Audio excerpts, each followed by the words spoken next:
สวัสดีท่านผู้ชมวันนี้ก็พบกับซองวางบรรณาคือเก่าวันนี้มาแก้ไขรถพี่น้องรถนี่หัวไปแก้นี่มันมันมุนบ่ได้แล้วนี่มันไขบ่ได้แบบลักษณะมันตกทางในนี่วันนี้หันน้องเมียยืมเมื่อมึงไม่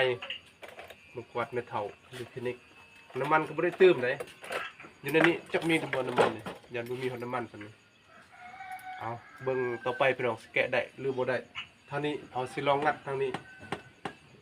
คันงัดทางนี้บ่ได้ก็จะเป็นและโกบนี่แล้วออกเฮาก็บ่มีเทคนิคอีกหรือว่าไผมีวิธีการง่ายหั่นนะช่วยแนะนำเด้อพี่น้องเด้อบ่ที่โอกาสหน้าหั่นนะมันเป็นเพศจังซี่เฮาจะแก้ง่ายกว่าเก่าอันนี้เฮาก็บ่มีความรู้พื้นฐานก็บ่เคยเฮ็ดเด้อก็สิลองเฮ็ดสิลองแก้ไขเองคันว่าตัวนี้มันแก้ไขบ่ได้แล้วมันหลุดแล้วมันสุกบ่ได้จะเป็นต้องเปลี่ยนกุญแจใหม่พี่น้องเอาสิเป็นอะไรก็รับชมตอนต่อไป